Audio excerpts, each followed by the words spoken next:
Bonjour à toutes et à tous. Merci beaucoup pour l'intérêt que vous montrez aux complémentarités culture-élevage en tant que solution agroécologique pour notre agriculture en vous connectant aujourd'hui. Je suis Claire Ramette. Je travaille pour AgroTransfert en tant que chef de projet complémentarité culture et élevage et je vais animer ce webinaire jusqu'à 12h30. Alors, avant de rentrer dans les détails, je voudrais vous faire un petit point sur l'environnement dans lequel nous sommes. Donc, tout d'abord, vous pouvez voir sur la droite de l'écran principal que vous avez accès à 3 onglets principaux. Un onglet chat sur lequel vous pouvez nous faire remonter des informations qui vous semblent importantes ou des problèmes techniques que vous pouvez rencontrer. À droite, vous avez un onglet questions. Donc, je vous demanderai de bien réserver vos questions sur le fond pour cette partie. Comme ça nous permettra à la fois de voir les questions qui reçoivent le plus grand nombre de votes et puis d'y répondre à la fois par l'écrit tout au cours du webinaire et puis ensuite de prendre vos questions à l'oral dans les 30 minutes de fin pendant notre table ronde. Et enfin, vous disposez aussi d'un onglet sondage. Pour l'instant, il est vide, mais je publierai un sondage à la fin de ce webinaire pour recueillir votre avis. Voilà, maintenant que vous êtes plus familier de cet environnement, on va pouvoir rentrer dans le vif du sujet. Donc, le webinaire d'aujourd'hui s'appelle Enjeux de l'agriculture des Hauts-de-France, les complémentarités culture-élevage apportent de vraies solutions agroécologiques. Son objectif, ça va être dans un premier temps de replacer les complémentarités culture-élevage dans le cadre de l'agroécologie et puis de discuter des opportunités de développement de ces pratiques grâce à l'intervention de 3 experts. Et avant ça, donc, je vous présenterai les résultats du projet complémentarité culture-élevage qu'on a produit pour soutenir ce développement. Voilà. Donc, je vous parlais du projet complémentarité culture-élevage. C'est celui-ci en fait qui est à l'origine de ce webinaire. En fait, c'est un projet qui a émergé de par une demande conjointe de la région et des chambres d'agriculture pour stopper la diminution de l'élevage qui est en cours en région, en fait, et préserver une diversité de systèmes. Donc, autour de ces questions, on a construit un projet autour de 4 partenaires principaux, donc AgroTransfert, les chambres d'agriculture, INRAE et Lidl, pour un projet qui a duré 5 ans, de 2016 à 2020, qui devait contribuer au maintien de l'élevage en région grâce au développement de complémentarité entre culture et élevage, donc que ce soit sur l'exploitation ou entre exploitations. Et les sorties du projet ont pour but de bénéficier aux agriculteurs en outillant leurs conseillers. Donc, on a eu 3 axes de travail principaux. Un premier sur l'identification des complémentarités qui étaient pertinentes pour notre région. Un second sur la validation en fait, de l'intérêt de ces complémentarités à l'échelle des exploitations. Et enfin, un troisième sur la production d'une démarche d'accompagnement. Pour ce faire, on s'est appuyé sur 3 piliers. D'une part, un réseau de recherche et développement national, donc qui est le RNT Spice et le CASDAR qui en a découlé, le CASDAR Red Spice. Ensuite, un réseau d'initiatives innovantes en région et 2 groupes de développement qu'on a pu suivre pendant la durée du projet. Donc, ce projet a eu le soutien et le financement de l'Europe, des fonds FEDER et de la région. Donc, le webinaire qui nous intéresse aujourd'hui s'inscrit dans une série de 3 webinaires de restitution du projet. Les premiers ont déjà eu lieu mardi et jeudi, mais vous pourrez les voir en replay dès la semaine prochaine. Celui de mardi était plus axé sur les aspects agricoles des complémentarités culture-élevage. Celui de jeudi s'intéressait plutôt à tous les aspects, aux aspects de conseil. Et enfin, aujourd'hui, on va plutôt prendre de la hauteur sur les enjeux en fait, auxquels les complémentarités culture-élevage peuvent répondre en région. Voilà. Un dernier point technique que je ne vous ai pas encore indiqué, cette présentation est téléchargeable. Donc pour cela, il suffit de placer la souris sur l'écran principal et de cliquer sur l'icône de téléchargement. Et ensuite, ce webinaire est enregistré. comme les 2 précédents, et donc vous pourrez avoir accès au replay sur notre chaîne YouTube d'ici une semaine. Donc voilà le programme de ce webinaire. Je vais commencer par passer la parole à Jean-Michel Serres qui est au conseil régional pour faire une introduction. Ensuite, je vous présenterai les enseignements du projet CCE, puis nous aurons 3 interventions. Une première de Pierre Michler pour vous présenter l'enjeu de double performance économique et environnementale de nos exploitations. Puis celle de Luc Delaby qui vous présentera les enjeux d'autonomie azotée. Et enfin, Julie Richaoui qui vous présentera les enjeux de changement climatique et de sécheresse estivale. Nous aurons à la fin 30 minutes de table ronde pour répondre à toutes vos questions, et donc n'hésitez pas à alimenter l'onglet questions tout au cours de ce webinaire. Voilà, j'appelle maintenant Jean-Michel Serres de la région à me rejoindre sur scène pour vous faire une petite introduction.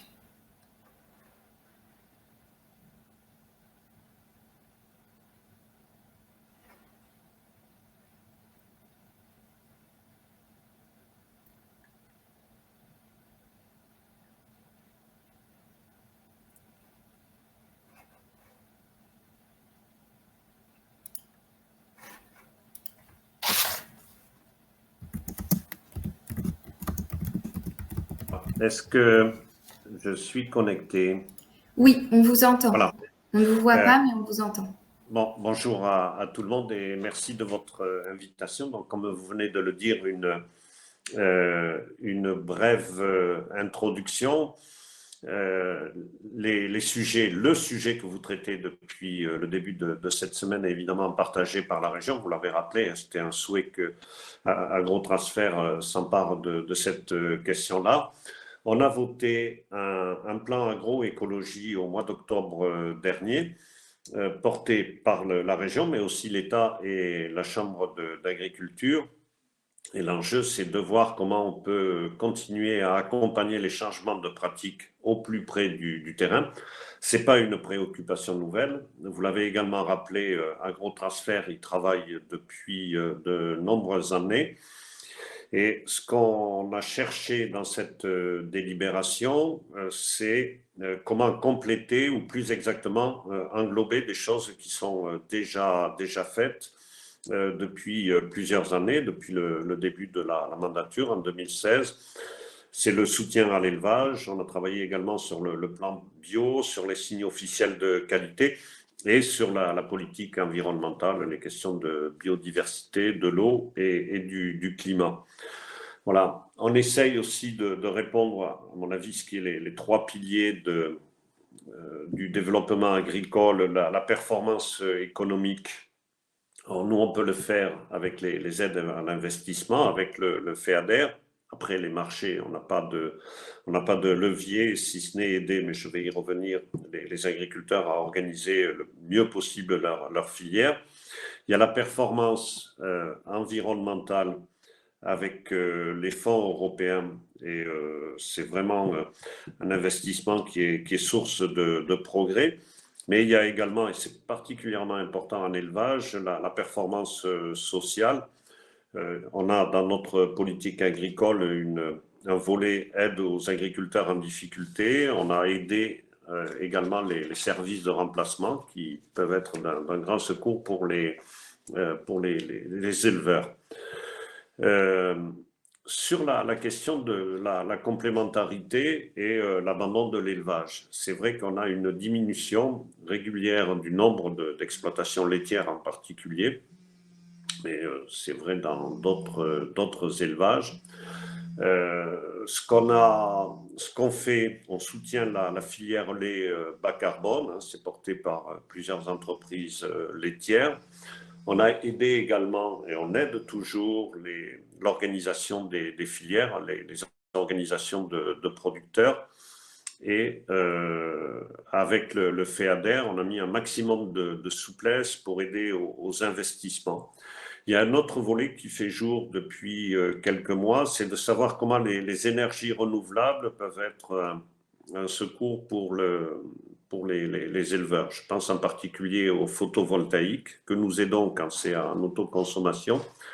et ce que j'appellerais la petite méthanisation, je ne sais pas si c'est un point que vous avez abordé, afin de faire en sorte que la méthanisation ne soit pas en concurrence avec l'élevage. Ça s'est vu à l'automne dernier, mais au contraire, un soutien aux revenus et pour pallier les conséquences des crises. Voilà. Euh, on va être. Il y a les enjeux également. Ça, c'est un travail qui reste à faire sur le carbone. Beaucoup de monde s'empare du sujet. Moi, je souhaite que les organisations professionnelles en gardent la maîtrise. Il y a la question de la matière organique et de l'eau.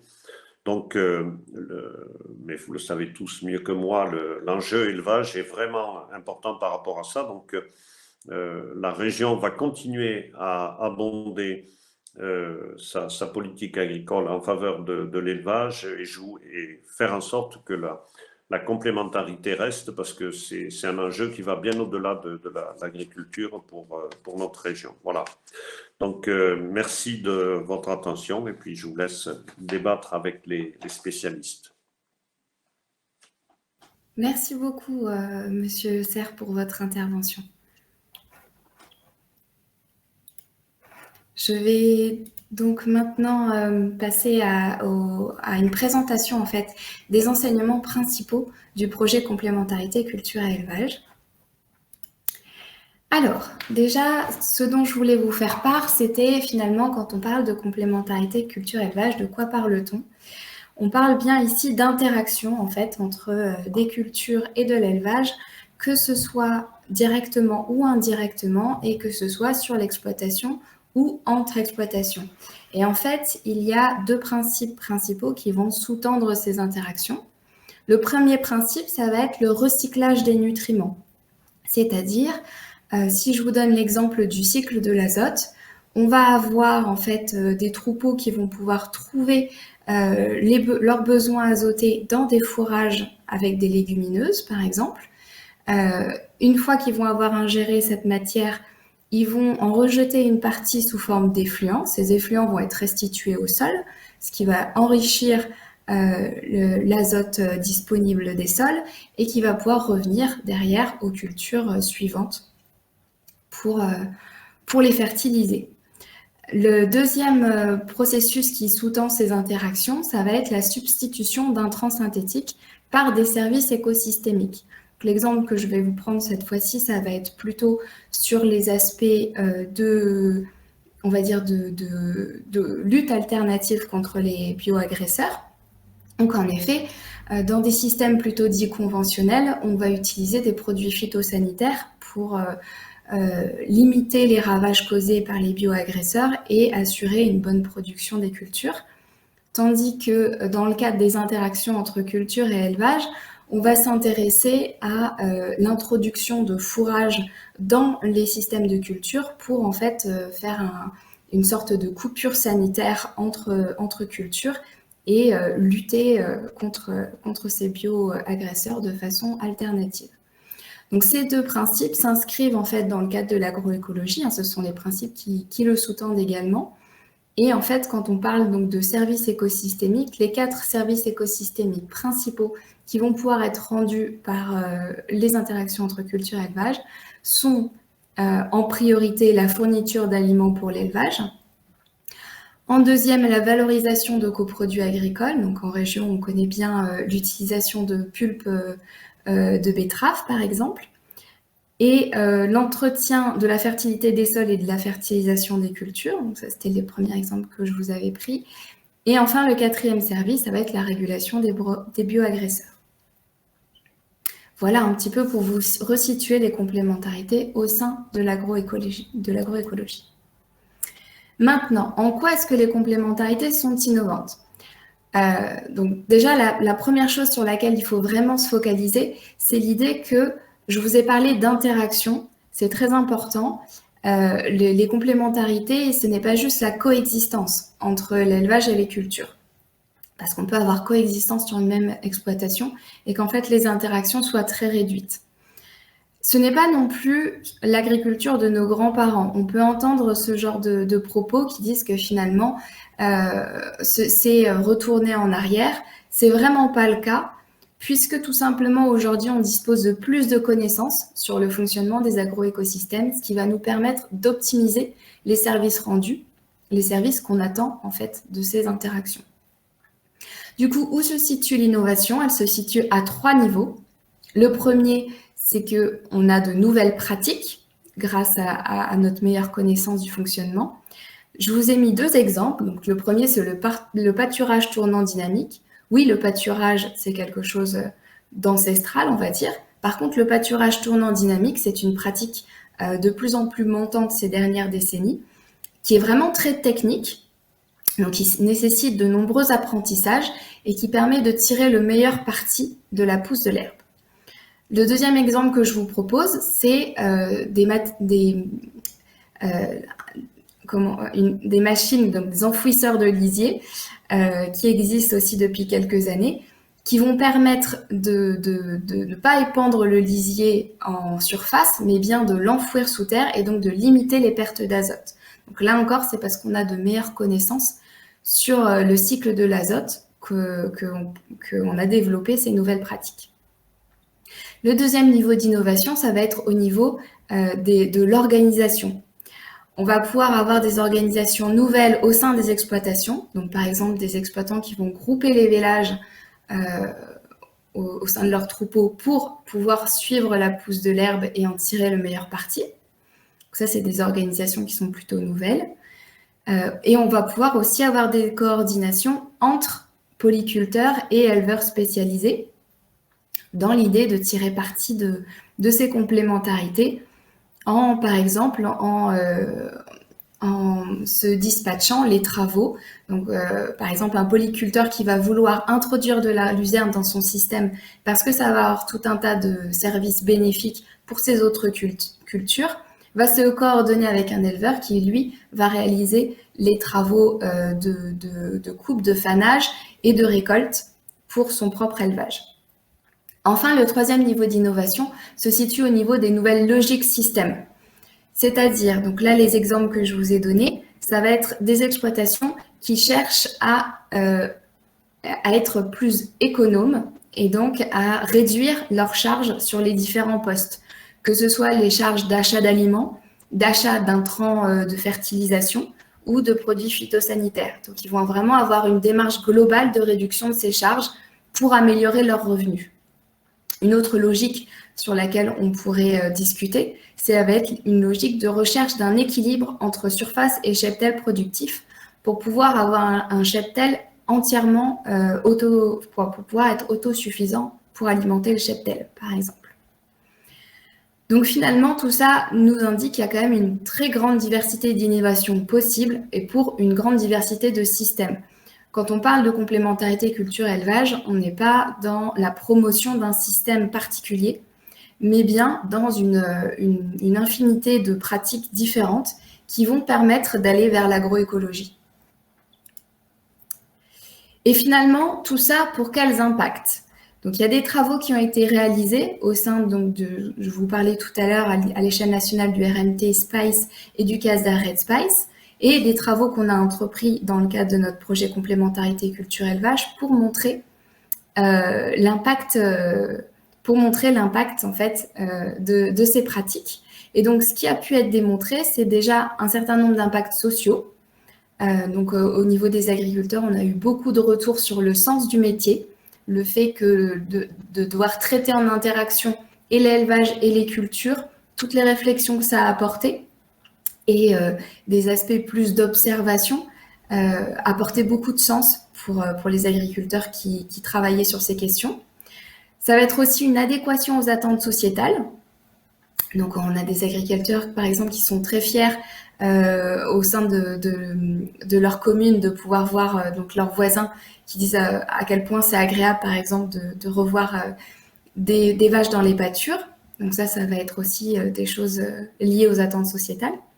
Il va y avoir un ancrage territorial, donc du fait des forts liens qui vont pouvoir se faire entre exploitations spécialisées ou avec les différents maillons des filières. La création de valeur territoriale, puisqu'on va relocaliser une partie de la production, en particulier pour l'alimentation animale. Une diminution de l'empreinte foncière, dans le même idée.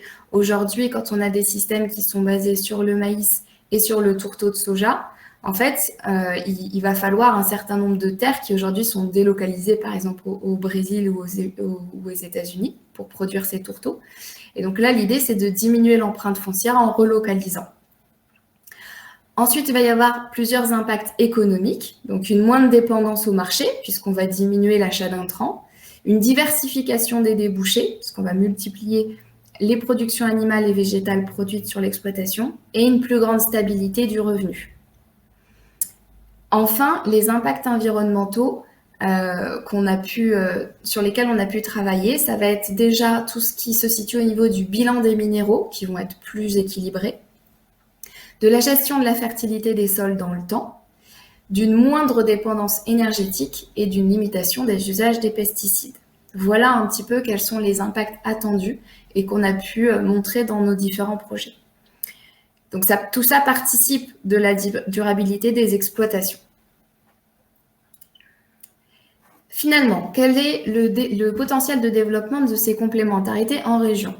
Donc pour vous faire un petit panorama très rapide, en région, on a donc beaucoup d'exploitations de polyculture élevage, mais qui sont des systèmes majoritairement dépendants des intrants avec peu d'interaction.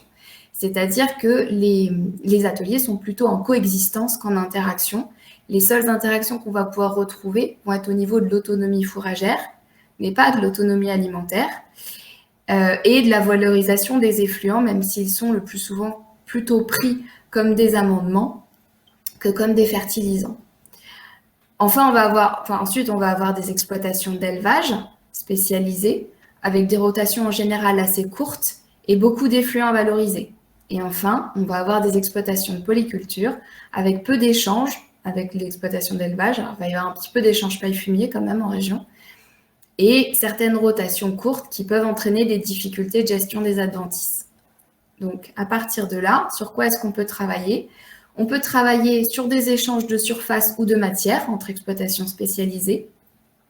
Et on peut travailler à faire fructifier les complémentarités entre ateliers au sein des exploitations, soit sur les exploitations de polyculture élevage, soit via la réintroduction d'élevage dans l'exploitation de polyculture.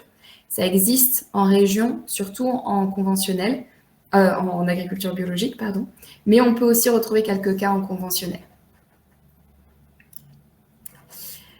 Alors, maintenant, je voulais vous parler de transition et d'adoption de nouvelles pratiques. Donc, on voit qu'il y a une marge de manœuvre pour mettre en place ces complémentarités culture-élevage. Mais finalement, comment s'en saisir de cette marge de manœuvre, en fait, quand on parle d'agroécologie et d'agriculture biologique, souvent on utilise le terme transition. Pourquoi ? Parce qu'en fait, passer à ce type d'agriculture nécessite des modifications profondes du fonctionnement de l'agroécosystème et ça induit un changement de métier de la part de l'agriculteur. Par exemple, on va passer de logiques préventives à des logiques curatives. Je m'explique. Si on reprend l'exemple, par exemple, des pesticides, on était sur une logique préventive à se dire, voilà, sous telle condition, on sait que telle maladie peut se développer. Pour l'enrayer, on va appliquer un produit avant le développement de cette maladie. Tandis que dans une logique curative, on va plutôt être dans l'observation. Et une fois qu'on va voir les premiers signes d'apparition de cette maladie, on va intervenir qu'à ce moment-là, et de façon peut-être différente, sans forcément utiliser de produits phytosanitaires. Donc, c'est une logique où il va y avoir plus d'observations, moins d'interventions, et qui nécessite de nombreux apprentissages et des expérimentations. C'est pour ça qu'on parle de transition, parce que c'est vraiment pas quelque chose d'évident ni de facile. Et ça va être également valable quand on cherche à faire fructifier les complémentarités culture-élevage. On est exactement dans ce même type de logique. C'est pour ça qu'on peut aussi parler de transition. Transition, ça va être des trajectoires progressives. Donc, dans la littérature, on voit que ça peut prendre entre 5 et 10 ans et que ça passe par un cheminement par étapes, alors qui n'est pas linéaire, mais dont on peut quand même tracer les grands contours Donc là, je vous ai mis les 4 grandes étapes. En gros, c'est d'abord savoir ce qui existe, donc connaître qu'il existe d'autres façons de produire et quelles sont-elles. Ensuite, valider, c'est-à-dire voir quelles sont les conditions d'application de ces pratiques et est-ce qu'elles sont pertinentes dans le cas de mon exploitation. Ensuite, imaginer, c'est-à-dire se projeter, voir comment est-ce qu'on pourrait mettre en place ces nouvelles pratiques sur son exploitation. Et enfin, mettre en œuvre, expérimenter sur l'exploitation et puis intégrer la nouvelle pratique si elle est performante. Donc, on voit que tout au long de ce cheminement, il va y avoir un besoin d'accompagnement spécifique pour chaque étape. Alors, au sein du projet Complémentarité Culture et Élevage, on a cherché déjà à produire des ressources pour les parties connaître et valider. Donc, je vous rappelle, connaître et valider, c'est à la fois savoir ce qu'il existe comme pratique, ce qu'on peut faire, et en même temps, s'assurer que c'est intéressant. Donc, pour ça, on a créé un centre de ressources. Donc, vous avez l'adresse ici, c'est www.agro-transfert-rt.org/cce-accueil. Voilà. Sur lequel vous pouvez retrouver toutes les sorties qu'on a produites pour connaître et valider, ainsi que des liens vers d'autres résultats de projet. Donc là, je vais vous donner 3 exemples de ce qu'on a pu produire. Tout d'abord, on a produit une banque de 65 portraits d'agriculteurs innovants en allant piocher dans tous les projets qui se sont intéressés de près ou de loin aux complémentarités culture-élevage. Donc, ça donne vraiment accès à tout ce qui existe aujourd'hui. Ensuite, des vidéos. Donc, par exemple, là, je vous ai mis une vidéo de présentation des complémentarités culture-élevage par des agriculteurs, par donc 2 témoignages d'agriculteurs. Et puis, des analyses de fonctionnement et des performances d'exploitation. Donc, on a fait 4 fiches détaillées qui montrent en quoi ces pratiques sont pertinentes chez 4 exploitants en région. Voilà pour les exemples que je voulais vous partager. Et enfin, pour les parties accompagnées de la prise de connaissances jusqu'à la mise en œuvre, on a créé une démarche qui s'appelle CallInnov, pour laquelle je veux vous donner un peu les grandes lignes aujourd'hui. Donc, les spécificités de cette démarche, c'est d'une part que ça va être les agriculteurs qui vont construire leurs propres solutions. Donc, on a vraiment une posture particulière de l'accompagnement. Que pour ce faire, on a créé un outil d'aide à la conception qui s'appelle ScoreCube. C'est outil de simulation de cohérence ration-rotation pour les ruminants. Et donc qui permet d'aider des agriculteurs à concevoir de nouveaux systèmes. Et c'est basé sur un conseil qui a pour vocation d'accompagner la montée en compétences du groupe. Voilà l'intérêt de cette démarche. Elle a été validée sur le terrain. Donc, on avait des groupes d'agriculteurs avec un positionnement plus ou moins craintif vis-à-vis des complémentarités culture-élevage. Donc, cette démarche a permis de lever les craintes initiales et d'observer des changements sur les exploitations, puisqu'aujourd'hui, il y a eu une trentaine de nouvelles pratiques qui ont été mises en place par ces exploitants. Et donc, des agriculteurs qui sont aujourd'hui tellement convaincus qu'ils sont promoteurs de cette démarche auprès de leurs voisins. Pour ces éléments, on peut vous proposer une formation ou un accompagnement spécifique à cette prise en main sur mesure. Nous avons produit pour cela 2 guides, donc une formation, et un outil qui sont fournis à l'issue de la formation. Voilà pour les éléments que je voulais vous donner sur le projet Complémentarité Culture-Élevage.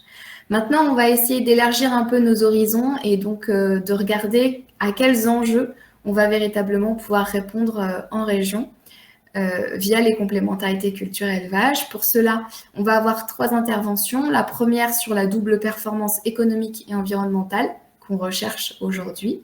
La deuxième sur l'autonomie azotée, que ce soit pour l'alimentation animale, mais aussi pour la fertilisation des cultures. Et enfin, une 3e intervention sur les enjeux climatiques et de sécheresse estivale qui nous touchent de plus en plus ces dernières années. Ce sont donc 3 enjeux agricoles actuels qui peuvent être des opportunités pour développer les complémentarités en région. Et à la fin de ces 3 interventions, on aura une table ronde pour pouvoir discuter plus largement avec vous des opportunités et des menaces qu'on voit au développement de ces complémentarités. Donc n'hésitez pas, au fur et à mesure de l'intervention, à noter vos questions dans l'onglet questions. Eh bien, je vous remercie et je vais maintenant passer la parole à Pierre Michler pour vous faire sa présentation.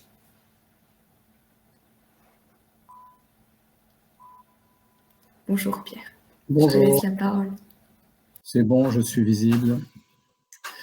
Donc, je vais vous parler de double performance économique et environnementale, et notamment des résultats issus du projet Red Space dont Claire a parlé tout à l'heure. Qui je suis? Donc, je suis chef de projet à l'Institut de l'élevage et animateur du RMT SPICY. C'est le RMT Spice qui a changé le nom, et ça veut dire structurer et produire de l'innovation pour les cultures et l'élevage ensemble. Donc, j'ai animé le projet CASDA Red Spice qui est aujourd'hui terminé, et je travaille également sur un projet sur l'albédo des prairies qui a un rôle, l'albédo, sur l'atténuation du changement climatique. Claire évoquait la question d'introduction d'élevage. Je suis également dans plusieurs projets actuellement en cours d'introduction d'élevage au vin dans des zones de grande culture, et j'anime également le réseau Bovin Viande Inusis. Et puis avant, j'ai fait un passage par agrotransfert, qui se trouve à droite de la photo du haut que vous voyez, qui était très monstre, donc pas très très loin. J'ai été conseiller de secteur à la Chambre de l'Oise, donc je connais un petit peu la région, et un peu avant, j'étais en Champagne, au sein de la coopérative Agrobris Champagne, sur la question d'optimisation des phytos en fonction des conditions météo. Alors, l'enjeu, en fait, du couplage culture-élevage, dont on m'a demandé de parler, c'est de résister aux aléas et diminuer aussi les impacts environnementaux négatifs.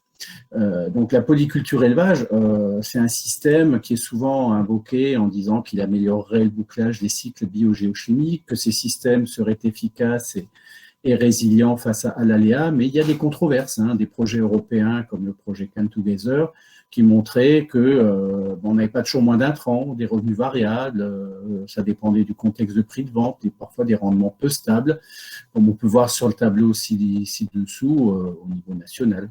Et que, en fait, les actions réalisées sur le terrain, c'est souvent par les agriculteurs la recherche d'économies d'échelle. On cherche à se spécialiser, à s'agrandir pour être plus efficace sur un atelier, plutôt que la recherche de synergie entre ateliers, qu'on appelle le couplage ou les complémentarités. Et donc, du coup, on a porté un projet au niveau de l'Institut avec l'ACTA, qui était chef de file. Et donc, c'est un projet issu du RMT Polyculture Élevage, donc qui impliquait 6 régions, soixantaine d'agriculteurs au travers d'enquêtes et de focus group, mais aussi des conseillers chambres et de CIVAM, des chercheurs et l'enseignement. Et en fait, on a cherché à répondre à plusieurs objectifs, à faire un premier état des lieux du couplage au travers de la base de données Inusis Réseau d'élevage, de voir si le couplage permettait d'améliorer les performances de ces systèmes, et puis de contribuer à la durabilité de ces exploitations en produisant de nouvelles références ou des outils. Alors, qu'est-ce qu'on appelle le couplage? Je vous présente notre représentation. Le couplage, c'est en gros le niveau d'intensité d'échange de matière entre les surfaces cultivées, ça peut être les surfaces fourragères, les surfaces de vente, et les animaux de l'exploitation. Bon, pour le dire autrement, les surfaces nourrissent les animaux, ça donne un certain niveau d'autonomie alimentaire, et en retour, par les effluents, l'élevage permet de nourrir les surfaces végétales. Et selon les exploitations agricoles, on a des niveaux d'achat d'intrants, de litières plus ou moins importants. Donc, pour classer ces exploitations, parce que c'était une difficulté, nous avons mis en commun 3 bases de données, de l'INRA, des CIVAM et d'Inusis.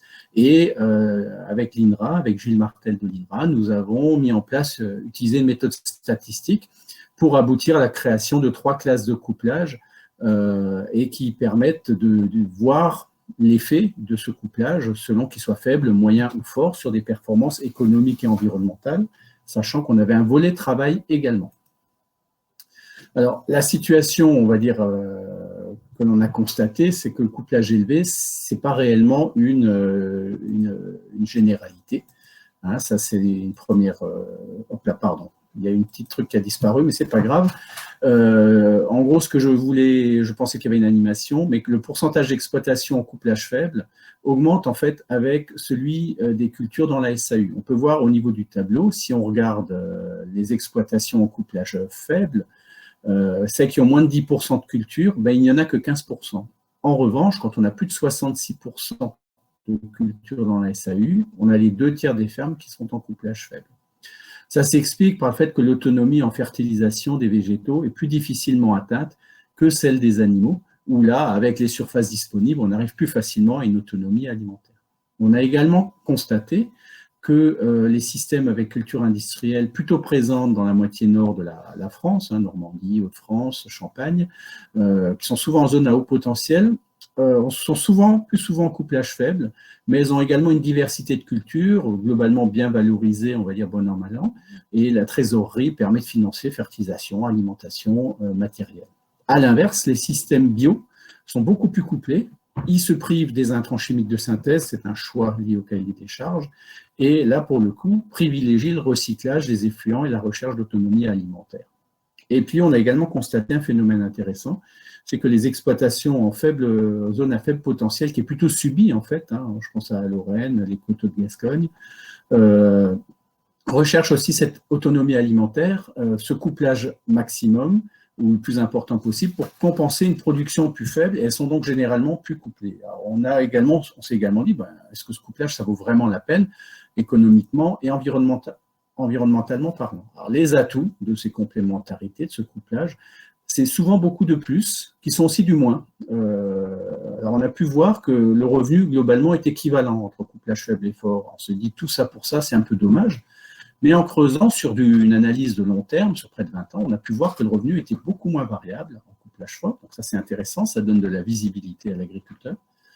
On a plus d'efficacité économique, c'est des systèmes plus autonomes avec beaucoup moins de charges. Et si on regarde les critères environnementaux, l'excédent d'azote, il se réduit, il y a moins, le bilan des minéraux est plus intéressant, il y a moins de perte d'azote, il y a moins de phytos sur les surfaces cultivées et moins de consommation de fuel d'une manière générale. Que ce soit, on va dire, dans les systèmes bovin-lait, bovin-viande et ovin-viande qui étaient les plus représentés dans le jeu de données. On avait également sur le volet travail, on s'est questionné les agriculteurs et globalement, si le couplage, quand il augmente, n'a pas d'incidence sur la vivabilité, sur le travail. Par contre, la dimension multi-atelier peut être une source de déséquilibre plus facilement qu'en système spécialisé, notamment par exemple si la main-d'œuvre change, quelqu'un s'en va de l'exploitation. Donc là, ça peut être une difficulté. Ce qu'on peut voir en termes de couplage fort, c'est pour illustrer la performance environnementale que j'évoquais tout à l'heure. On peut voir le bilan de l'azote qui se réduit avec l'augmentation du couplage. Il y a moins de consommation de carburant et moins de phyto par hectare de culture. Alors je précise, c'est important sur les cultures, ce n'est pas un effet de dilution lié en fait aux surfaces en herbe qui reçoivent peu de phytosanitaires. Au niveau économique, en fait, ce qu'on a pu voir, c'est que le couplage élevé, c'est un amortisseur d'aléas. Donc, on a analysé nos données sur des périodes courtes, sur une période très longue de 20 ans, et là, je fais un petit focus sur 2 périodes économiques et climatiques contrastées. Le début des années 2010 et la fin des années 2010, en fait, la période 1 favorable, c'est le début des années 2010. Des prix de vente plutôt élevés, des rendements plutôt corrects, pas trop d'accidents climatiques au niveau national, alors que la seconde période était défavorable en termes de prix, au niveau de la conjoncture. Et puis 2016 a été très mauvaise sur les rendements, alors soit trop de pluie au printemps, soit de la sécheresse en été, mauvaise qualité de fourrage, mauvais rendement. Je pense que dans la Somme notamment, les gens s'en souviennent encore, et en Picardie de manière générale. Alors qu'est-ce qu'on a pu voir? Sur les 2 petits graphiques, le graphique de gauche, il vous montre le résultat courant, le revenu, on va dire, ramené à l'hectare des exploitations. Quand la période est favorable, de 2011 à 2013, on constate qu'il y a peu de différence entre les revenus. En revanche, vous pouvez voir qu'en 2015, 16, 17, il valait mieux être en couplage fort, le revenu étant beaucoup plus régulier que les fermes en couplage faible. Le petit graphique de droite, il vous montre la variabilité du revenu, c'est le coefficient de variation. Et on voit que les fermes en couplage fort, donc c'est le trait gras et noir, en fait ont une stabilité de revenus au sein des groupes, alors que le couplage faible, ça varie beaucoup plus. Ça tangue, donc ça donne moins de visibilité. En résumé, ce qu'on peut dire, c'est que quand tout va bien, en termes de météo et de climat, ça va bien pour tout le monde, et on trouve que c'est formidable. En revanche, quand la situation tangue, il y a certains systèmes qui s'en sortent beaucoup mieux, et le couplage a permis justement cette stabilisation du revenu. Alors, c'est pas un moyen, c'est pas une fin en soi, pardon, ça c'est un mauvais lapsus, c'est pas une fin en soi, c'est un moyen, c'est-à-dire que c'est une combinaison de techniques que Claire a évoquées tout à l'heure qui permettent d'arriver à ce couplage élevé, et ça intègre des notions d'autonomie et de gestion des intrants. Je pense que c'est extrêmement important, parce qu'anticiper en fait les risques climatiques en réfléchissant bien à la notion d'intrants, d'autonomie alimentaire, c'est une très bonne manière de se donner de la visibilité. Et pour conclure, je dirais, pour ceux qui sont intéressés, on a un petit outil qui s'appelle Nickel, comme niveau de complémentarité culture-élevage, qui permet, en fait, avec 7 critères, d'identifier le niveau de couplage faible, moyen ou fort d'une exploitation, on va dire de façon très simple, très sommaire, pour avoir un premier échange avec les agriculteurs. Donc voilà ce que je pouvais dire sur cette notion de couplage. Je vous invite à aller sur le site du RMT Spicy où tous les résultats du projet Red Spice sont présentés donc, au sein d'un dictionnaire amoureux de la polyculture élevage. Voilà, je vous remercie.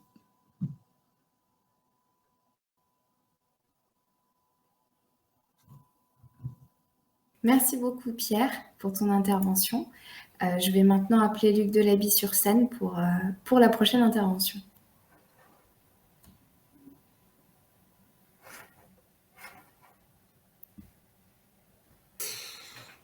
Bonjour Luc.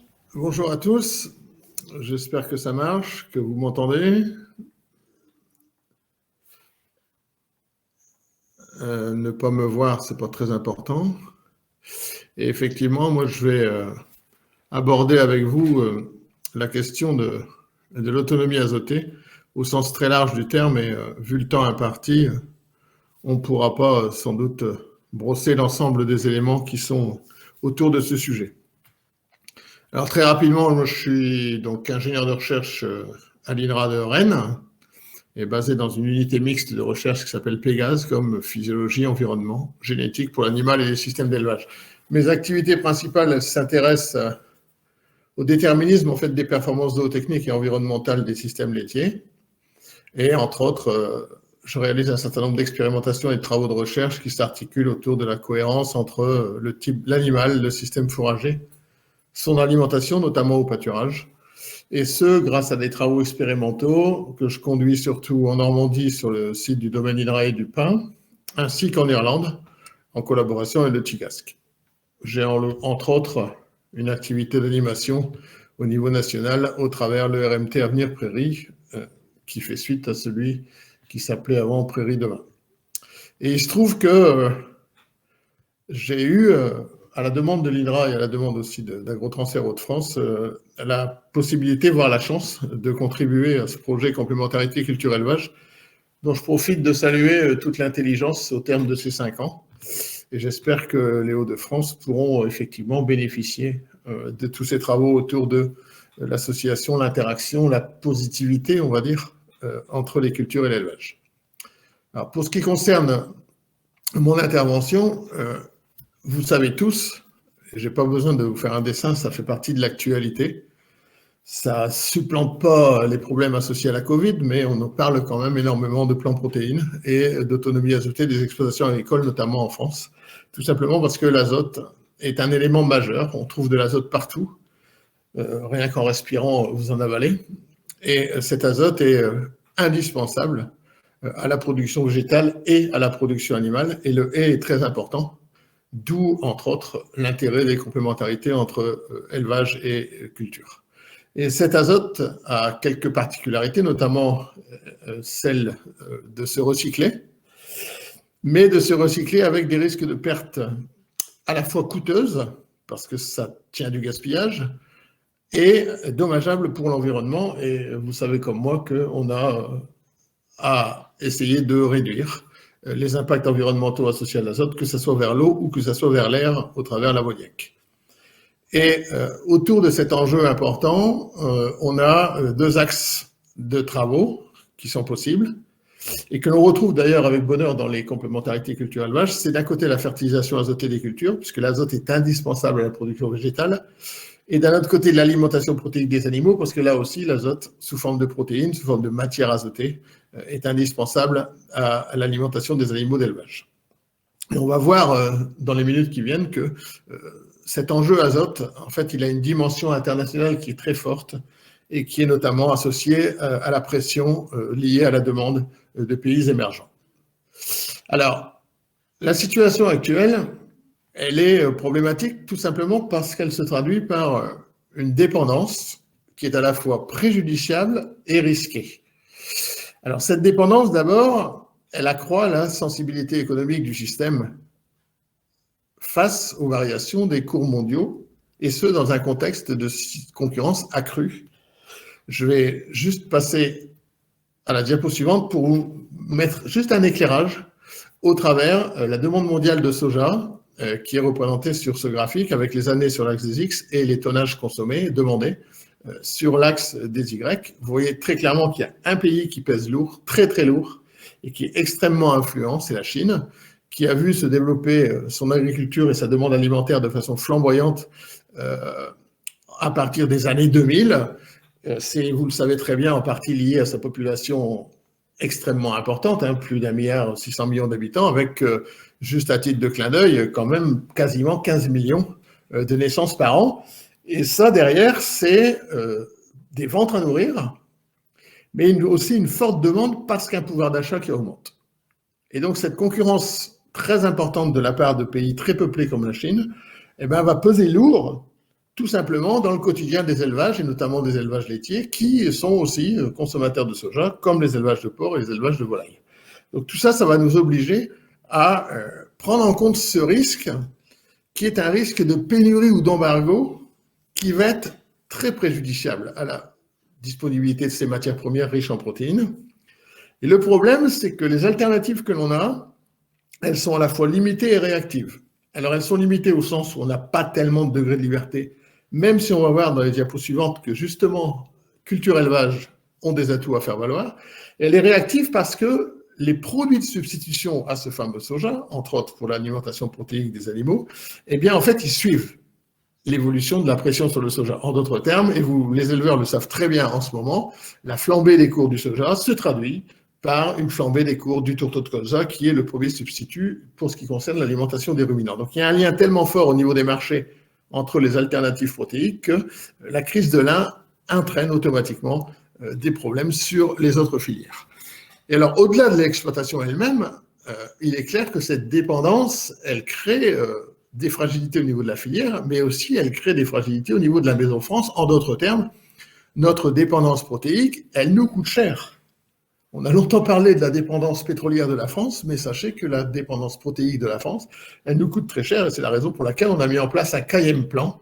Je crois que c'est le 5e que je connaisse depuis le début de ma carrière. Peut-être que celui-là portera ses fruits si on veut bien s'intéresser aux vraies questions. Alors, si on regarde en quoi les complémentarités culture-élevage ont des atouts à faire valoir, on peut en citer plusieurs, et je vous ai remis à titre d'exemple ce que l'on appelle, et qu'a évoqué tout à l'heure Claire, le cycle de l'azote. Sauf que le cycle de l'azote, il a 4 coins, et que de fait, ça revient à essayer de résoudre la quadrature du cercle. Vous voyez qu'à tous les niveaux de ce cycle, on retrouve de l'azote. À chacun des postes indiqués, il y a des flux d'azote qui sont en jeu, et à chaque fois, il y a du transfert, mais aussi du risque de perte. Alors, quels sont les leviers d'action possibles dans le cadre de l'association culture et élevage? Il y a d'abord la possibilité de diversifier les cultures, y compris les cultures fourragères, puisque par définition, ces exploitations ayant à la fois de l'élevage et de la culture, ont des aliments à nourrir. Et donc, ils vont pouvoir valoriser les atouts des légumineuses, qui sont des plantes capables de fixer l'azote atmosphérique qui est inépuisable, gratuit et renouvelable. Et le deuxième élément très important au niveau de l'équilibre agronomique, c'est que les prairies, et notamment les prairies pâturées, vont non seulement avoir des atouts économiques intéressants en termes de ration des animaux, puisque je vous rappelle que le pâturage fournit quand même la ration la moins chère de toutes celles qu'on peut imaginer, Mais en plus, ces prairies vont enrichir le sol en matière organique, vont enrichir le sol en azote disponible pour les futures cultures, sans parler des atouts associés aux limitations des risques d'érosion. Donc on a là une possibilité très intéressante en matière de diversité des cultures. Et le deuxième élément important, c'est que disposant d'animaux, eh bien, l'élevage, l'éleveur, l'exploitation vont disposer d'éléments à recycler, que ce soit du carbone, de l'azote, du phosphore, de la potasse. Je vous rappelle à titre d'information que chez les ruminants et chez les monogastriques de façon un peu moins nette, l'essentiel de l'azote, pourrait-on dire, produit par ces animaux, sont dans les déjections animales. Les meilleurs élevages de porcs excrètent environ 65 à 70% de l'azote ingéré dans le lisier. Les meilleurs élevages laitiers, c'est 75 à 80% de l'azote ingéré par les vaches qui est recyclé sous forme de déjection animale. Donc le premier produit animal d'un élevage, c'est l'engrais associé aux déjections. Et ça, c'est un réel atout des fermes et des élevages associés aux cultures. Alors juste deux petits exemples pour terminer, puis je vais laisser la parole à Julie parce que malheureusement elle n'aura pas son temps de parole dédié. Juste deux petits exemples pour bien concrétiser les choses.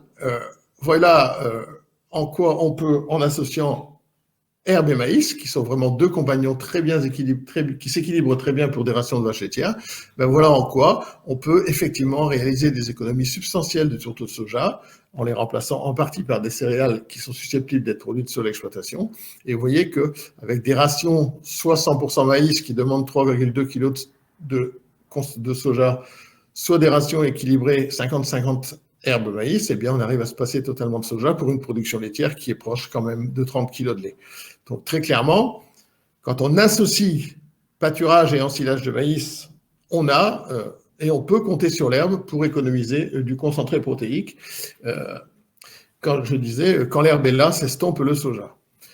Autre élément important, c'est qu'il y a tout un panel de possibles en matière de légumineuses qu'on a vu tout à l'heure comme étant des plantes intéressantes pour fixer l'atmosphérique, mais c'est aussi des plantes intéressantes pour la nutrition des ruminants. Et voilà, à titre d'exemple, des travaux publiés par Benoît Rouillet lors des journées de la FPF en 2010, qui montrent que l'introduction d'une ration mixte à base de luzerne et d'ensilage de maïs permet de réduire sensiblement les besoins, là pour le coup, en tourteaux de colza, tout en maintenant des performances animales sensiblement similaires, sauf dans le cas de l'apport de foin.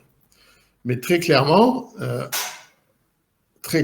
la luzerne peut représenter jusqu'à 50% des fourrages de la ration des vaches laitières. Et ce qui est assez... Excusez-moi, je reviens en arrière si j'y arrive. Je vais essayer de ne pas trop exciter l'ordinateur. Voilà. Cette luzerne peut représenter une part importante des fourrages, y compris dans la ration hivernale. Et ce qui est assez paradoxal, c'est que ces rations maïs-luzerne sont typiquement des rations qu'on rencontre largement dans le monde, et je pense notamment au continent américain. Les rations des vaches laitières des USA, des vaches laitières du Canada, des vaches laitières d'Argentine, sont des rations qui sont basées sur le couple maïs-luzerne à raison de 50-50. Et bizarrement, en France, malgré les plans protéines successifs, eh bien, cette fameuse luzerne qui est souvent évoquée, eh bien, en fait, ne décolle pas en termes de surface, si ce n'est dans les zones où on fait du déshydraté. Juste donc pour conclure, deux petites diapos de synthèse, mais que je ne vais pas détailler parce que sinon on ne va pas pouvoir discuter avec Julie. Les légumineuses, donc, on retient qu'on a des plantes à la fois judicieuses et généreuses, qui ont un certain nombre d'atouts qui sont rappelés ici et que vous pourrez récupérer en téléchargeant le diaporama. Et d'autre part, les prairies pâturées, eh bien, comme l'a dit le poète, le bonheur est dans le pré, au sens où on a affaire à une ration complète, on a affaire à des intérêts agronomiques multiples, et là je vais au-delà de l'exploitation de polyculture élevage, il y a des atouts environnementaux qui sont reconnus, qui sont appréciés, et comme l'a dit Claire tout à l'heure, effectivement, ce pâturage et l'élevage dehors, c'est aussi une réponse à la demande sociétale. On peut être d'accord ou pas d'accord, il n'empêche qu'elle existe et qu'il sera difficile de la contourner. Merci et au plaisir de discuter avec vous lors de la table ronde. Merci beaucoup, Luc, pour ton intervention. Je vais du coup maintenant appeler Julie Richaoui à nous rejoindre sur scène.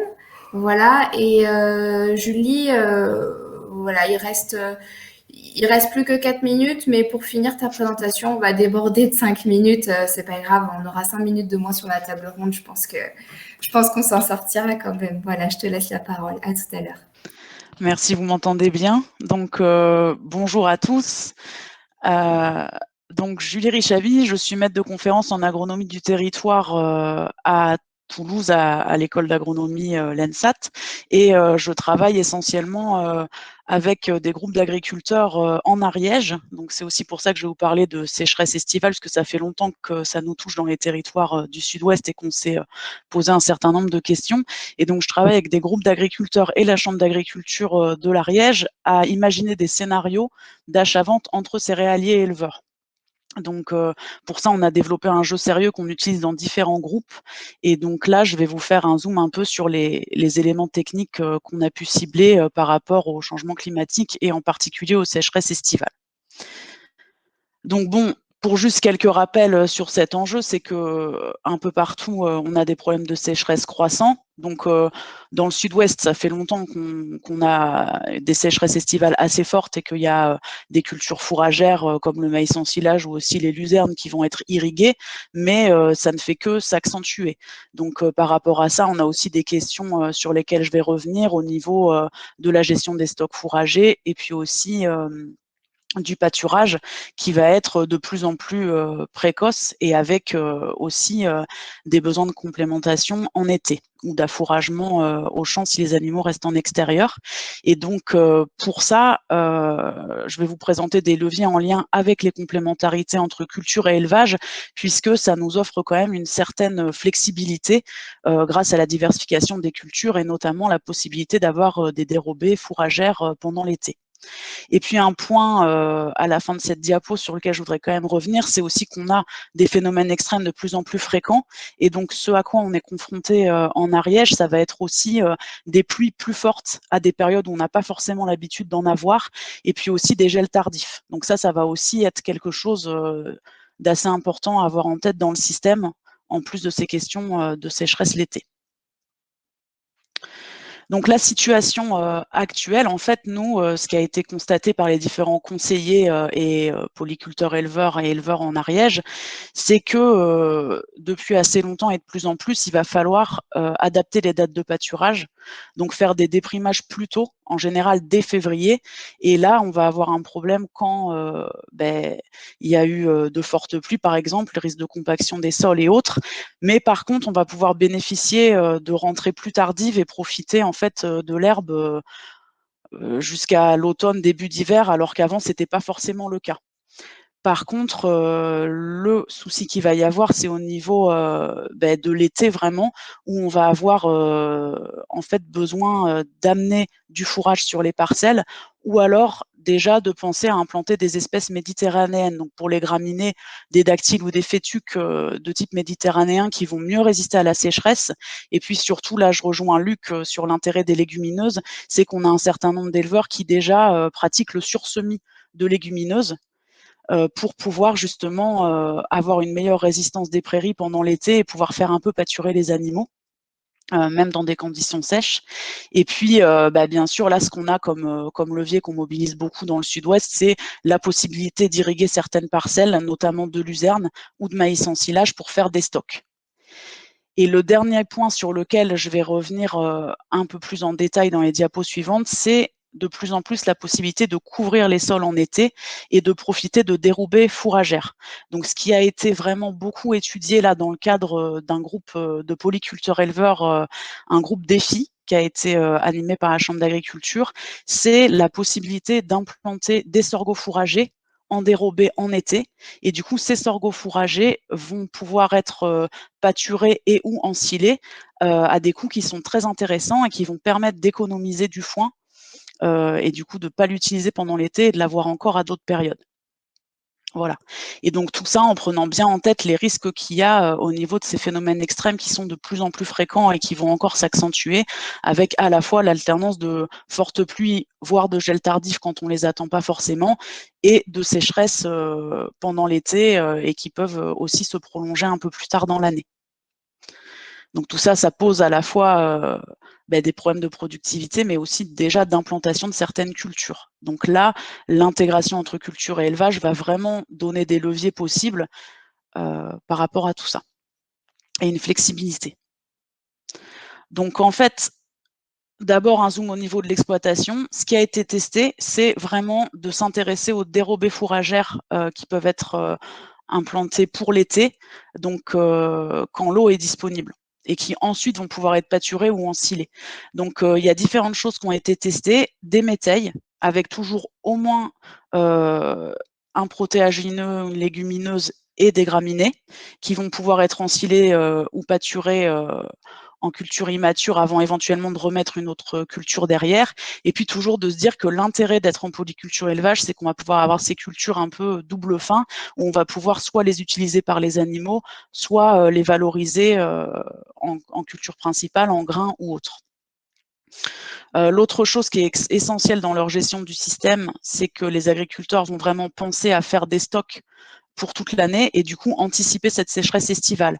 Donc ce qu'on a pu constater par exemple, c'est qu'ils vont combiner des pratiques, par exemple mettre en place du pâturage tournant dynamique, ce qui était quelque chose qui se faisait pas du tout et très peu il y a quelques années en Ariège et qui se développe de plus en plus. Comme ça, ils vont vraiment pouvoir bénéficier au maximum de la pousse de l'herbe au printemps et économiser certaines parcelles pour pouvoir faire des stocks en anticipant l'été qui va arriver.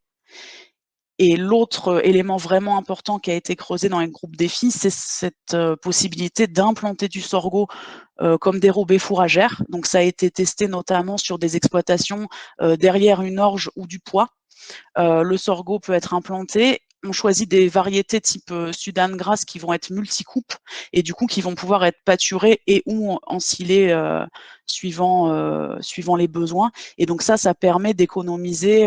Voilà, par exemple sur un troupeau là chez un éleveur, on avait 48 limousines qui ont pu pâturer ce sorgho pendant une vingtaine de jours. Et donc, ça permet quand même d'économiser une vingtaine de tonnes de foin sur l'année, ce qui est vraiment pas négligeable dans des conditions comme ça. Et après, le sorgho en question, il a pu aussi être implanté sous forme de métaille avec des légumineuses. Donc, ce qui a été testé là, c'était différents types de légumineuses et ça a assez bien marché en laissant quand même un sorgho assez espacé pour que la légumineuse puisse se développer et ça fonctionnait bien avec du trèfle d'Alexandrie ou de la vesse velue. Donc là, on pouvait aussi bénéficier d'une ration un peu plus équilibrée pour les animaux. Et là, je rebondis sur ce que disait Luc, l'intérêt de faire pâturer ces sorgho ou ces métailles fourragées, puisqu'on arrive à des coûts qui sont vraiment intéressants. On avait un exemple chez un agriculteur en agriculture biologique qui a fait ça, qui a implanté son sorgho en dérobé.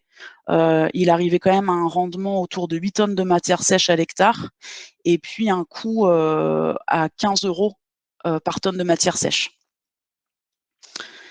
Et après, l'autre point dont j'ai pas encore parlé, qui est intéressant aussi et qui a été testé, voilà, j'affiche tout d'un coup, qui a été testé dans le cadre d'un projet en lien avec le sylvopastoralisme et l'agroforesterie, c'est de valoriser les arbres qui sont déjà là ou d'en réimplanter, donc à la fois pour créer du confort aux animaux, de l'ombre et permettre aussi aux prairies ou aux cultures en dessous de pouvoir bien se développer malgré la sécheresse et des températures très élevées qui vont être au-delà de 30 degrés. Et en fait, avec ça, il y a eu des tests qui ont été faits, notamment dans le cadre du projet GoPEI AgroSil, où ils ont implanté des mûriers blancs qui a pu être ensilé. Et en fait, ce mûrier blanc, il a eu un niveau de production et une qualité alimentaire qui peut être comparable à la luzerne. Donc, c'est aussi des éléments qui sont intéressants.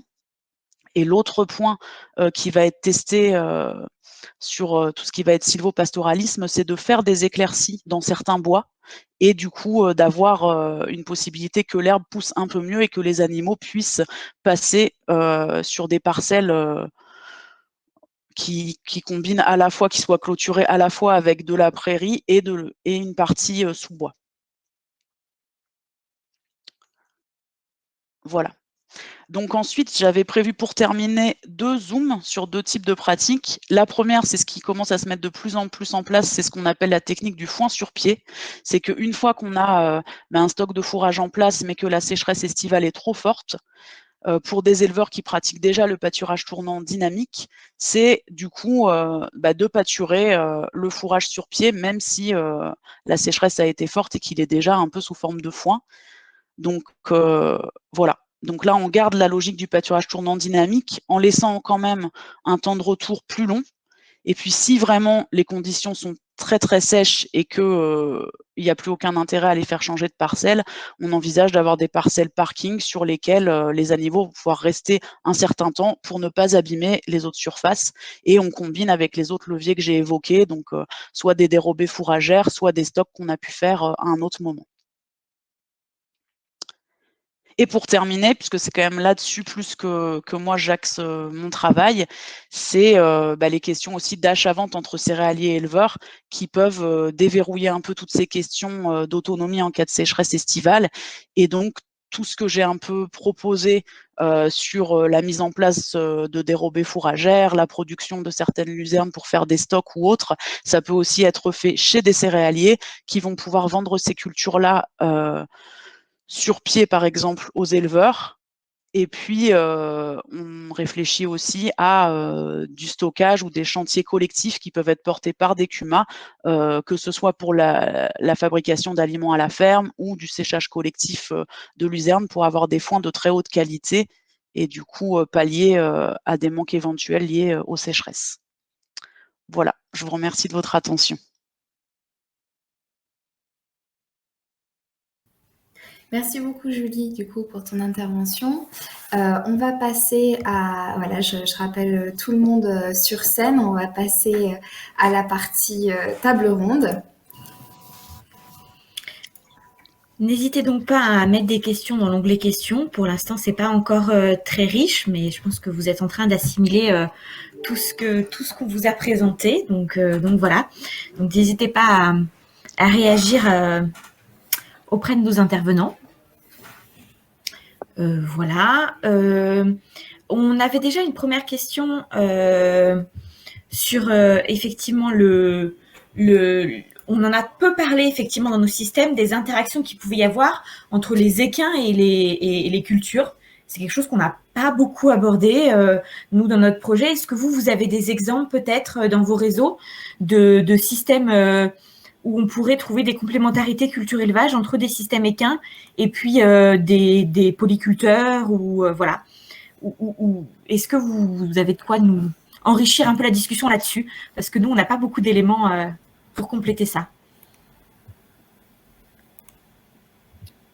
Bon, je commence.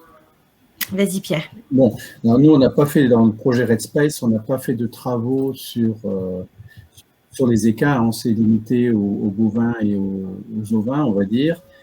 Mais effectivement, ça fait partie, on va dire, des espèces qui pourraient rentrer en ligne de compte. Hein. Ils consomment des céréales, de l'herbe, ils restituent des choses.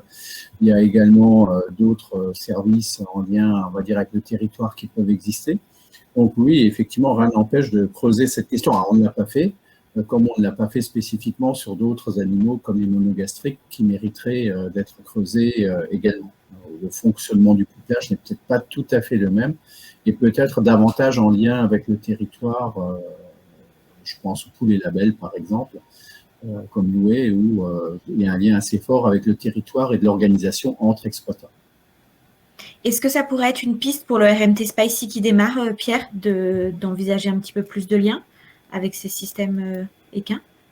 À ce niveau-là, il n'y a pas de souci. Il faut quelque part, le RMT, je rappelle que ça fédère aussi un certain nombre de projets ou d'études autour des questions qui ont trait à la polyculture élevage. Donc, on va dire qu'il y a les travaux en propre du RMT, mais le RMT n'est pas un projet en tant que tel. C'est-à-dire que creuser, ça passe forcément par un projet avec un peu les moyens qui vont derrière. Merci. Je ne pas fermé à ce niveau-là. Ça marche. J'affiche sur le cas, en tout cas, nous, en Ariège, sur ces questions-là, c'est revenu aussi assez souvent des échanges possibles avec des éleveurs équins, notamment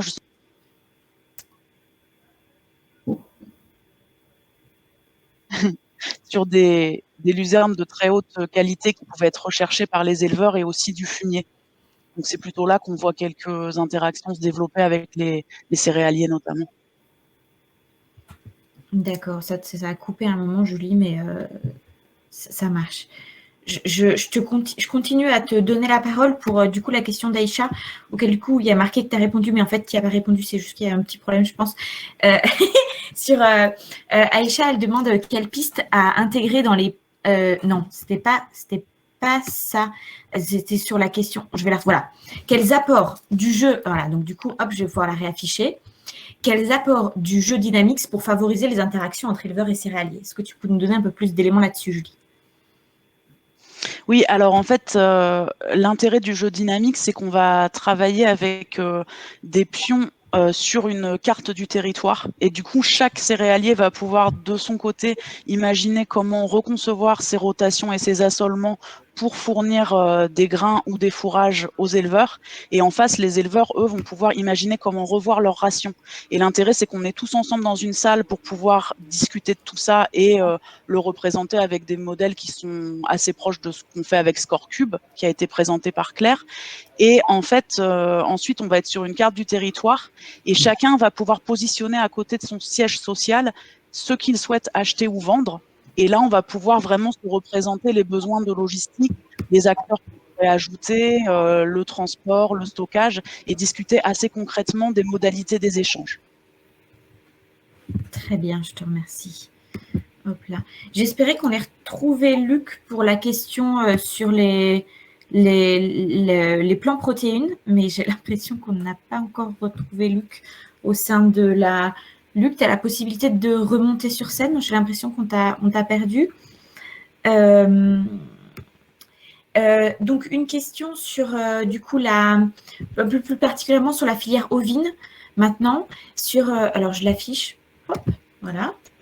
Avez-vous travaillé sur des exemples de complémentarité type pâturage d'interculture qui semblent fortement se développer dans la région? Également, produit beaucoup d'interactions, notamment avec la valorisation des sous-produits. Donc voilà.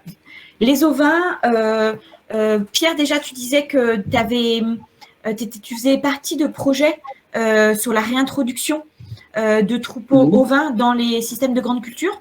Donc peut-être que tu peux nous en dire quelques mots. Et puis, oui. Oui, Julie, je pense que tu compléteras. donc effectivement, s'il y a certains projets, comme le projet notamment POSIF, qui est porté par Agrophile et Valentin Verret, il s'intéresse à soit l'introduction d'ovins, soit le développement de troupes ovines en Île-de-France. Et là, il s'agit de faire pâturer non pas, enfin, pas que des intercultures, mais également des cultures. Hein, donc, il y a le projet Pâtural qui est porté, je crois, par les collègues du CIRPO, qui est un peu sur un peu le même esprit. Et puis, là, plus récemment, il y a le projet Sobriété en région centre avec l'INRA de Bourges et Biocentre qui s'intéresse à de la co-construction de nouveaux systèmes. Là, on débute. Hein, on a eu une réunion hier, d'ailleurs, à ce sujet-là. Alors, en fait, oui, on y travaille. Et je dirais qu'actuellement, c'est également Brobilink qui s'est intéressé en Dordogne et qui s'est intéressé aux surfaces additionnelles, c'est-à-dire de l'herbe dans les vergers, par exemple, dans les vignes. Et en fait, ces projets ont ou sont en train de produire un certain nombre de références techniques. Parce que quand on dit on va faire pâturer, c'est très sympa, c'est joli, mais il faut produire aussi les références. C'est-à-dire, quand est-ce qu'on pâture dans de meilleures conditions, quand est-ce qu'on massacre la parcelle, quand on ne la massacre pas, c'est-à-dire quand est-ce qu'on n'entame pas le potentiel de rendement. Donc, il y a un vrai travail de production de références qui est nécessaire pour dire qu'il vaut mieux mettre des moutons avant le stade épi 1 cm du blé, éviter de le faire en conditions de la portance un peu limitée, même si les petites bêtes n'ont pas tendance à trop tasser les sols, mais quand on les laisse trop longtemps, ça peut avoir des effets négatifs. Donc, il y a vraiment des références qui sont en cours. Donc là, je vous dirais, pour Agrophile, il suffit d'aller sur leur site internet, ils mettent à disposition un certain nombre de productions de références.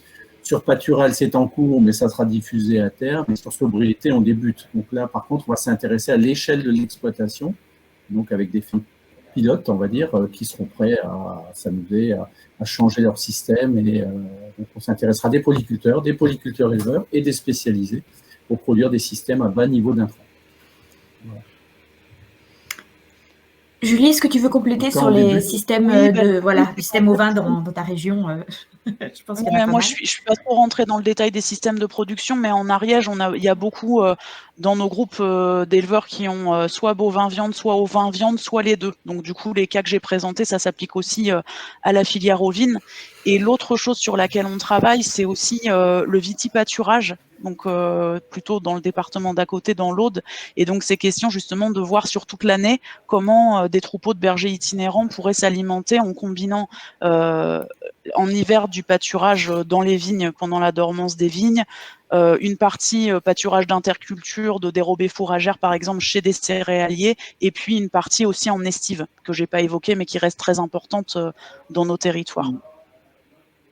Ça marche, merci beaucoup. Je voudrais juste compléter, c'est que effectivement on touche à l'organisation dans ces systèmes d'introduction, organisation entre les personnes. Moi j'évoquais la production de références techniques.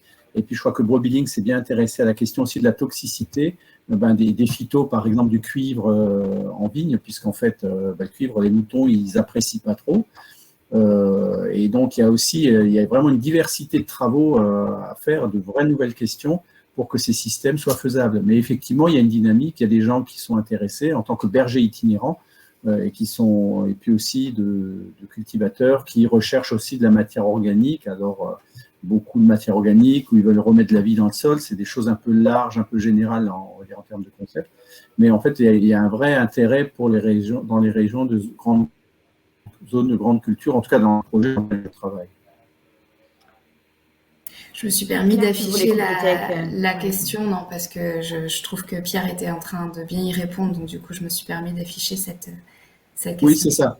Effectivement, c'est typiquement ce qui se fait. Alors, je ne sais pas si c'est sur plusieurs exploitations avec le projet d'Agrofil, avec Possif, mais effectivement, les bergers recherchent des surfaces. Et derrière, il y a des vraies questions à la fois, on va dire, d'organisation, de rémunération, pour que ça soit gagnant-gagnant dans les deux cas de négociation entre éleveurs et cultivateurs qui n'ont pas forcément les mêmes objectifs.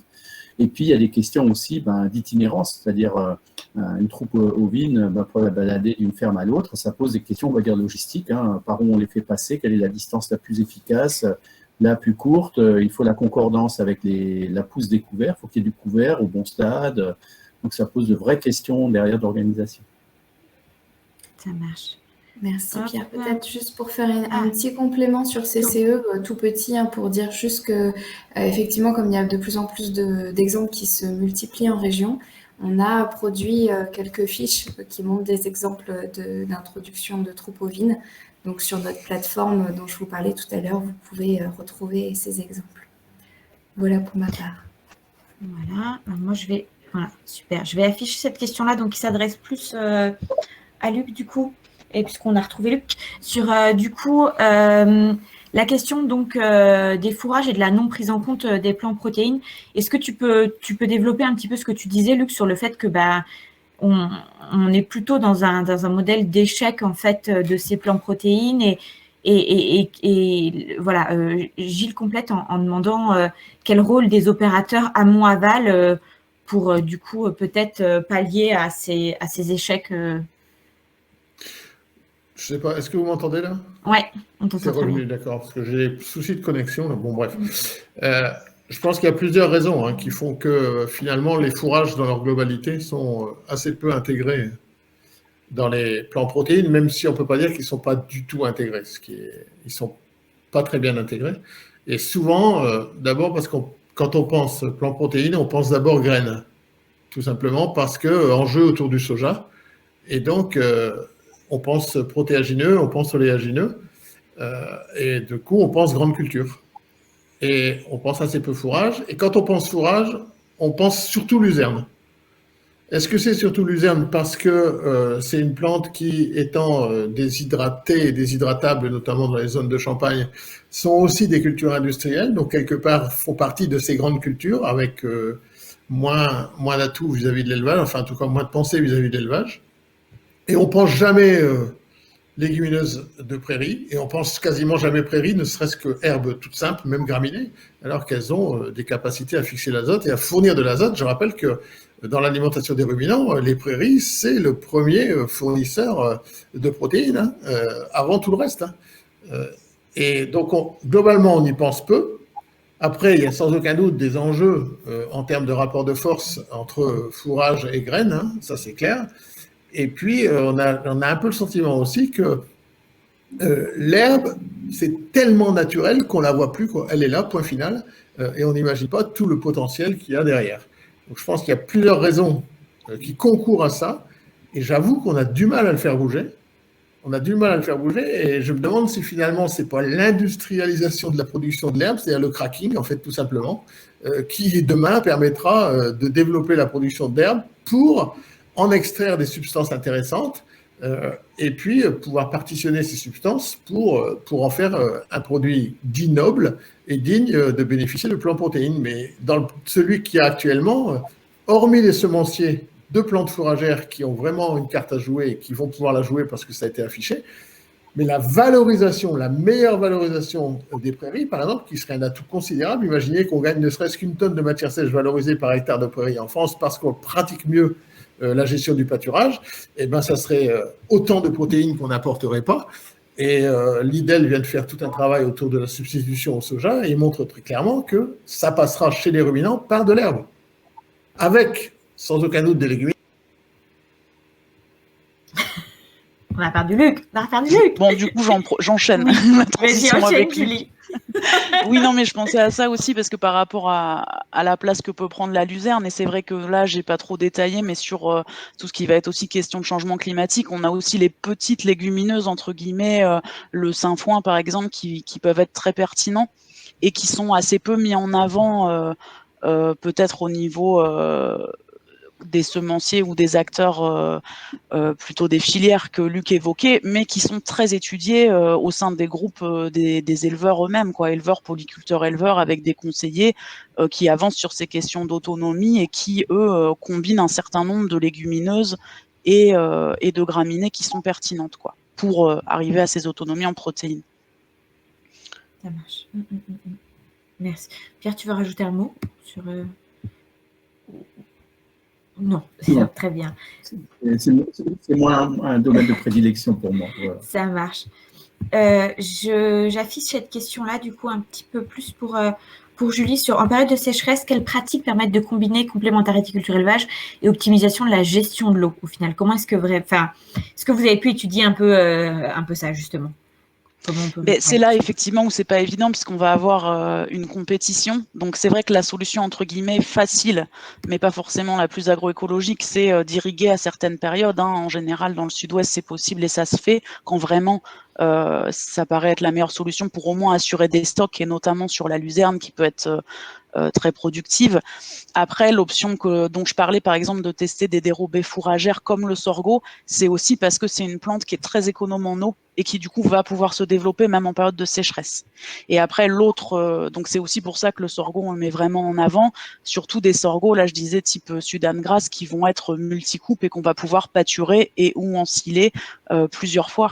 Donc ça peut être vraiment intéressant et économe en eau.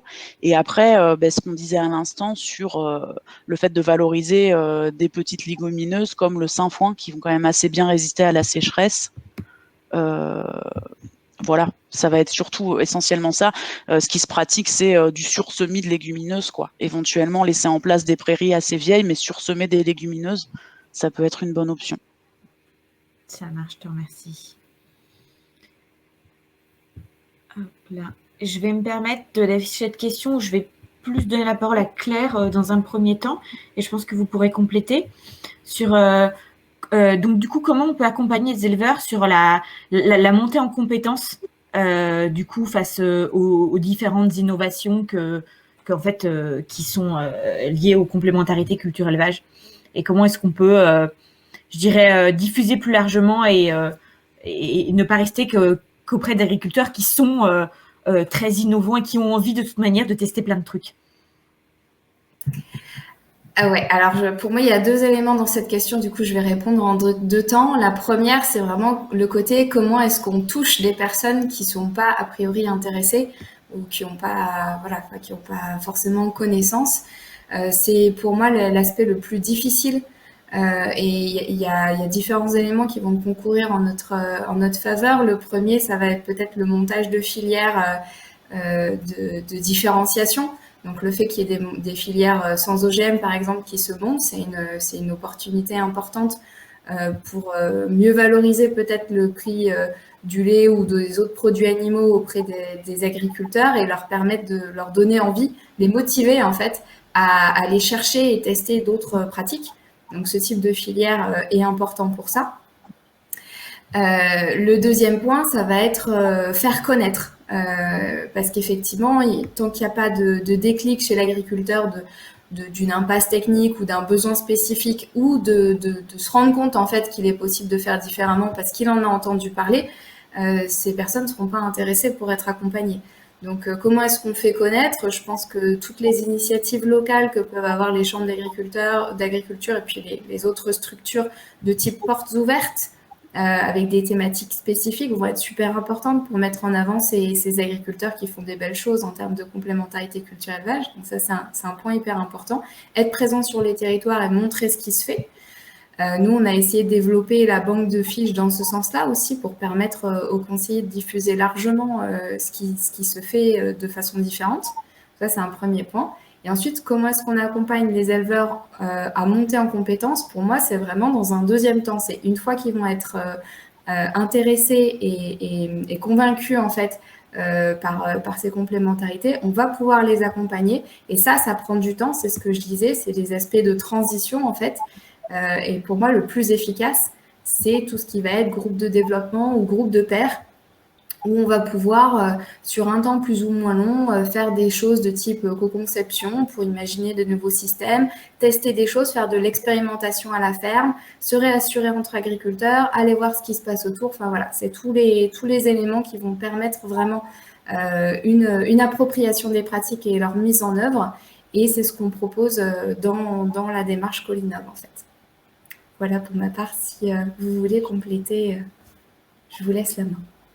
Oui, je pense qu'effectivement, Pierre, tu peux compléter auprès de des interventions que tu peux faire auprès de différents publics sur effectivement on va dire la promotion des complémentarités. Tu as sans doute eu des publics effectivement et eu à présenter ces travaux devant des publics, je dirais, avec des sensibilités plus ou moins différentes. Qu'est-ce que, du coup, sur cette diffusion un peu plus large, qu'est-ce que tu as du coup tiré un peu comme enseignement C'est à moi que tu parlais? Ouais. Il y a eu une petite coupure. D'accord.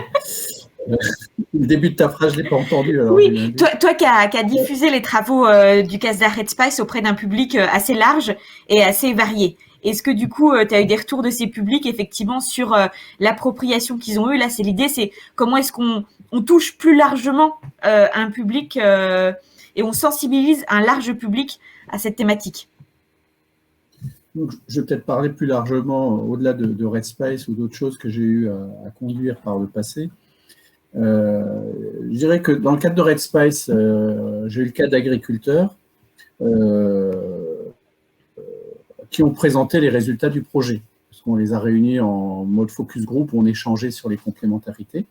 Et plusieurs fois, ce qui est ressorti, c'était « Ah ben, je suis bien content de savoir que ce que je fais, ça marche ».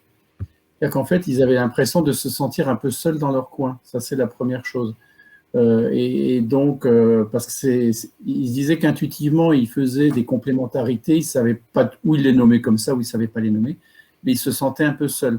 Et c'est-à-dire que parfois, ils se lancent dans des voies, mais ils n'ont pas de repères, de référents, d'accompagnement spécifique sur la question. Donc, effectivement, la question de l'accompagnement, elle est importante, c'est assez générique d'ailleurs. Donc, je pense que ça, il ne faut pas le négliger. Je veux dire, quelle que soit la forme d'animation, ça s'est trouvé en fonction du collectif et comment ils le sentent, comment ils le veulent. Après, ce qu'il y a, c'est aussi, on va dire, c'est les politiques publiques. C'est-à-dire que la constance dans les politiques publiques qui est aussi assez importante et que si elle est assez pérenne et qu'en plus on couple ça à l'accompagnement, c'est plutôt bien. Je vais dire ça autrement. J'ai eu l'occasion de travailler par le passé sur de la réduction de phyto au moment du Grenelle de l'environnement, qui a été quand même un événement assez marquant. Je me souviens bien à l'époque, j'étais à Gros-Transfert sur la réduction des phytos avec un groupe de fermes pilotes. Avant le Grenelle, quand on parlait de protection intégrée de culture, on parle maintenant d'agroécologie, les agriculteurs étaient souvent dans un questionnement en disant « Ouais, mais vous êtes sûr que ça marche? Est-ce que vous avez des références, etc. » Le Grenelle est arrivé, ils se sont dit « Il y a un objectif qui est fixé. Ils étaient beaucoup plus à l'écoute parce qu'ils se disaient on va aller vers ça. Et puis ça a changé. 2 ans après, il y a eu une intervention présidentielle qui n'avait pas tout à fait dans ce sens, et ça a pu également influer dans l'autre sens. Donc c'est-à-dire que la constance en fait dans les choix politiques, en tout cas, c'est important. Les agriculteurs ont besoin de lisibilité, de visibilité pour s'engager. Quand ils s'engagent, c'est pas pour 6 mois, 3 mois, 1 an. Quand on est sur un système de culture, un système d'élevage, peut-être à plus forte raison, on est sur du temps long, on veut aussi de la visibilité. Et ça, en fait, c'est nécessaire, allié à un accompagnement, on va dire, technique, sociologique, parce qu'il n'y a pas que la technique, ça compte, c'est important, la référence, mais aussi la façon d'accompagner, ce que vous avez pu faire dans votre projet ou ce qui s'est fait dans d'autres projets, comment aider les gens à parler entre eux, à partager. Ouais. Je pense que c'est de la technique, c'est de l'accompagnement et c'est aussi de la constance dans les politiques publiques. C'est extrêmement important. Super. Julie, tu veux rajouter un mot par rapport au groupe que tu as pu suivre, toi, dans le cadre de tes travaux de recherche? Ça fait lien avec ce que vous avez déjà mentionné, mais notamment, nous, les exemples que j'ai présentés là, c'est vraiment issu de travail sur des groupes défis XP, qui ont vraiment motivé les agriculteurs à eux-mêmes se poser des questions qui les motivaient en fait, et du coup on se rend compte qu'en entrant par cette question de réduction des produits phytosanitaires, ça leur a donné envie de travailler et de faire encore plus de progrès sur la technique. C'est vrai que c'est des agriculteurs qui sont déjà plutôt front-runner, comme c'était mis dans la question, mais qui sont déjà des pionniers, mais par ensuite des tours de plaine où ils peuvent montrer ce qu'ils ont fait, ça motive aussi d'autres agriculteurs.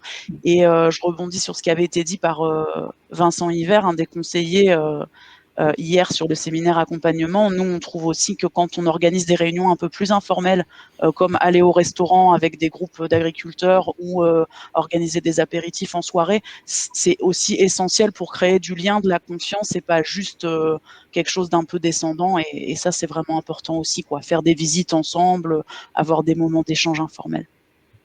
Ça marche. Je rajouterai une chose. Dans le cadre de Red Space, on a enquêté une 60aine d'agriculteurs, donc on est allé voir s'il y avait un lien entre le couplage, on va dire l'âge du capitaine, son genre, sa formation initiale. Et il se trouve que la formation initiale jouait beaucoup. On a pu voir qu'on avait davantage d'exploitation en couplage faible dans les personnes qui s'étaient arrêtées au bac au CAP. Par contre, plus de gens qui étaient en couplage fort quand ils étaient BTS, élèves ingénieurs. Et en fait, ça, c'était statistiquement significatif. Alors, ça ne veut pas dire que quand on ne fait pas d'études, on fait du couplage faible. C'est que simplement, les gens, quand ils seront installés sur l'exploitation, ils ont mis en application ce qu'ils ont appris. Et que les gens qui ont pris, alors ce n'est pas systématique, bien sûr, mais que les gens qui ont eu un temps de formation plus long ont pu aussi voir d'autres choses. Et que ça, c'est aussi à prendre en compte, c'est que la formation et le programme qui a été mis en place par l'enseignement agricole sur la polyculture élevage, ça fait partie de ces choses qui permettent aux gens de connaître de nouvelles choses qui étaient peut-être connues, mais pas forcément très enseignées. Et ça, il ne faut pas le négliger non plus. C'est-à-dire qu'on peut parler d'accompagnement, de technique, mais il faut aussi former les gens initialement et en cours de route. Oui, et puis aussi, nous, ce qu'on voit sur nos groupes, c'est la dernière intervention pour moi de vraiment être dans cette logique que les agriculteurs ont eux-mêmes énormément de connaissances à nous apporter. Il y a aussi la connaissance des conseillers et celle des chercheurs, et quand on arrive vraiment à échanger tous ensemble, c'est là que ça devient riche, quoi, et motivant pour tout le monde, je pense. Super. Merci. On va être obligé de conclure ce temps de partage. Claire, je te laisse dire le petit mot de conclusion. Non, mais voilà, je voulais vous remercier tous d'avoir participé et d'avoir pu rendre ces échanges riches. J'espère que ça a motivé tout le monde à continuer à travailler sur la thématique et à diffuser tout ça sur les territoires. N'hésitez pas, avant de nous quitter, à répondre au petit sondage que je viens de publier dans l'onglet sondage, voilà, pour nous faire un retour sur ce que vous avez pensé du webinaire. Ce serait intéressant pour nous. Et je vais réafficher notre diaporama pour que vous puissiez avoir mon contact. Donc, si vous avez des questions sur les différents éléments qu'on vous a présentés, n'hésitez pas à me les envoyer, puis je vous dirigerai vers les bonnes personnes si jamais c'est pas moi qui ai l'info, mais plutôt mes collègues. Voilà. Et en tout cas, merci à tous. Et je Merci vous à nos souhaite intervenants. merci à nos intervenants. Je vous souhaite un bon appétit et à bientôt. Au revoir. Merci. Au revoir. Merci, au revoir. Au revoir. Au revoir.